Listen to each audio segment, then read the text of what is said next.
श्री स्वामी समर्थ. जय जय स्वामी समर्थ. स्वागत आहे तुम्हा सर्वांचे आपल्या यूट्यूब चॅनलवर.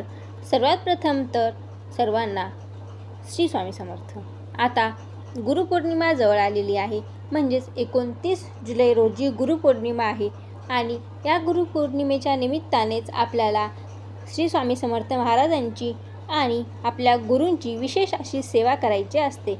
आता श्री स्वामी समर्थ महाराज हे श्री दत्तप्रभू यांचेच अवतार मानले जातात. स्वामी महाराज आपल्यासोबत असताना देखील आपल्याला बऱ्याच वेळा एकटे एकटे वाटतं. या जगात कोणी आपलं नाही असं वाटायला लागतं. खूप साऱ्या माणसांसोबत राहून रोज कॉलेज, शाळा, ऑफिस, घर, मंदिर, त्यानंतर आपण केंद्रामध्ये जातो, तिथे स्वामींची सेवा करतो. हे सर्व करत असताना देखील मनाच्या एका कोपऱ्यामध्ये कुठेतरी नकारात्मकता येते. ही नकारात्मकता का येत असते? तसेच सर्वांसोबत राहून सर्व गोष्टी करून देखील आपल्याला कधी कधी पूर्णतः एकटे वाटते. तर असे वाटत असताना आपण काय करायला हवे? स्वतः स्वामी महाराज या गोष्टींबद्दल काय म्हणतात व त्यांचा काय संदेश आहे आपल्या स्वामी भक्तांसाठी, ते आपण या व्हिडिओमध्ये पाहणार आहोत.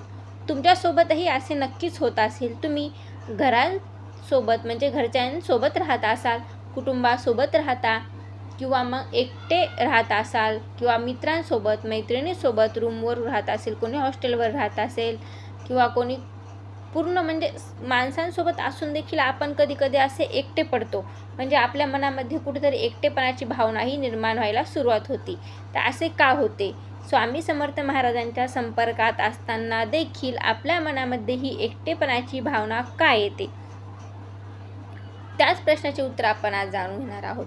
आता बऱ्याच वेळा असे होते की आपण श्री स्वामी समर्थ महाराजांचे नामस्मरण करतो, परंतु कधी एखाद्या वेळेस आपले मन इतके नाराज होते, इतका आपण निराश होतो की त्या दिवशी आपल्याला काहीच करावेसे वाटत नाही. म्हणजे कोणाला बोलावं वाटत नाही, कोणासोबत बसावं वाटत नाही, कोणासोबत उठावं वाटत नाही, कोणी जरी आपल्याला बोलले तरी देखील आपल्या चेहऱ्यावर हसू येत नाही. म्हणजे आतून आपण असे तुटल्यासारखे होतो, नाराज होतो.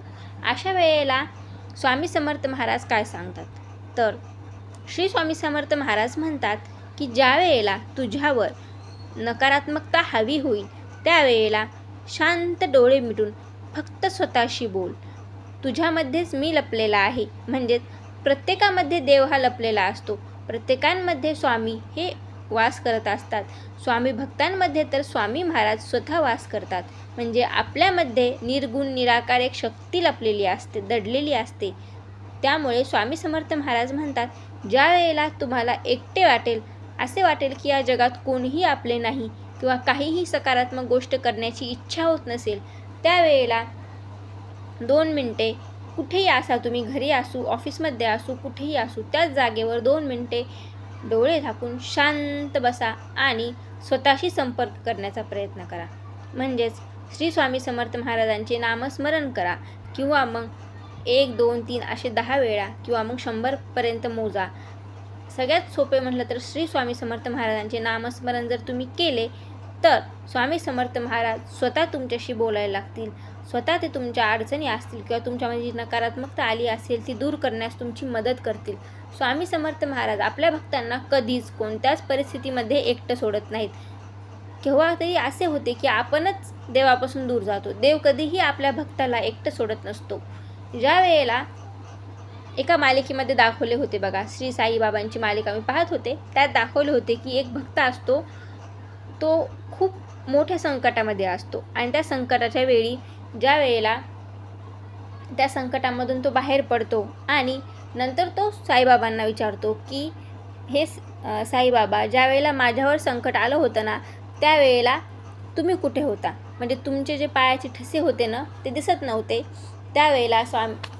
त्यावेळेला शिर्डीचे जे साईबाबा आहेत ते त्या भक्ताला दाखवतात की हे बघ, आता ज्या वेळेला तू संकटातून बाहेर आला आहेस ना, त्यावेळेला आपल्या दोघांच्या पावलाचे ठसे तुला दिसत आहेत.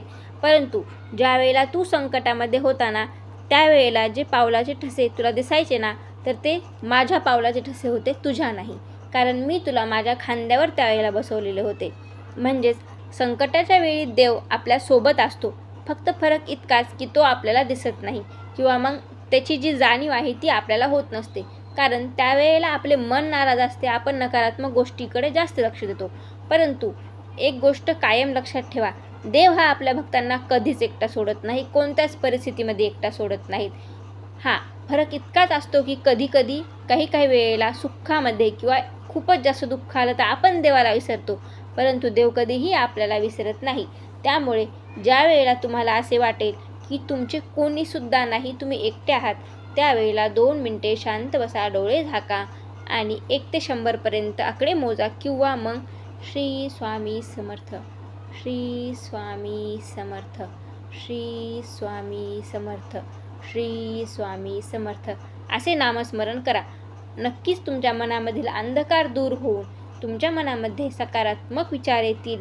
आयुष्यामध्ये काहीतरी मिळवण्याची जिद्द पुन्हा वापस येईल. पुन्हा तुम्ही सर्वांसोबत उठून बसून हसत खेळत आयुष्य जगायला सुरुवात कराल. पुन्हा तुमच्या आयुष्यामध्ये आनंद येईल. पुन्हा तुमच्या आयुष्यामध्ये स्वामीमय असा प्रकाश पडेल. त्यामुळे कधीही एकटे वाटले तर शांत 2 मिनिटे बसून स्वामी समर्थ महाराजांचे नामस्मरण करा. कोणालाही बोलू नका, कोणासोबत देखील संवाद साधू नका. फक्त स्वतःसोबत संवाद साधायचा प्रयत्न करा. तुमच्यामध्येच स्वामी दडलेले आहेत, त्यांना बाहेर काढा, त्यांच्यासोबत बोला. तरच तुमच्या आयुष्यामधील नकारात्मकताही दूर होईल.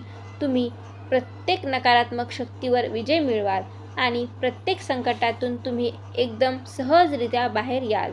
त्यामुळे सुख असू दुःख असू त्या देवाकडे मागणे मागायचे तर फक्त एकच मागा, सुखात दुःखात कोणत्याही परिस्थितीमध्ये तुझा विसर मला पडू देऊ नको देवा, कायम तुझी आठवण राहू दे. कारण देव हा आपल्या भक्तांना कधीच सोडत नाही. आपणच कधी देवाला विसरतो, परंतु देव आपल्याला कधीच विसरत नाही. त्यामुळे नेहमी श्री स्वामी समर्थ महाराजांचे नामस्मरण करत राहा. सकारात्मक गोष्टी ह्या आपोआपच घडायला सुरुवात होतील. आशा करते की तुम्हाला या व्हिडिओमध्ये सांगितलेले जे काही माझे 2 सकारात्मक गोष्टी आहेत किंवा 2 सकारात्मक शब्द आहेत ते आवडले असतील. जर तुम्हाला हा व्हिडिओ आवडला असेल तर व्हिडिओला लाईक करा, चॅनलला सबस्क्राईब करा आणि जास्तीत जास्त लोकांसोबत हा व्हिडिओ शेअर देखील करा. तर पुन्हा भेटू अशाच माहितीपूर्ण व्हिडिओमध्ये. तोपर्यंत तुम्हा सर्वांना श्री स्वामी समर्थ. जय जय स्वामी समर्थ.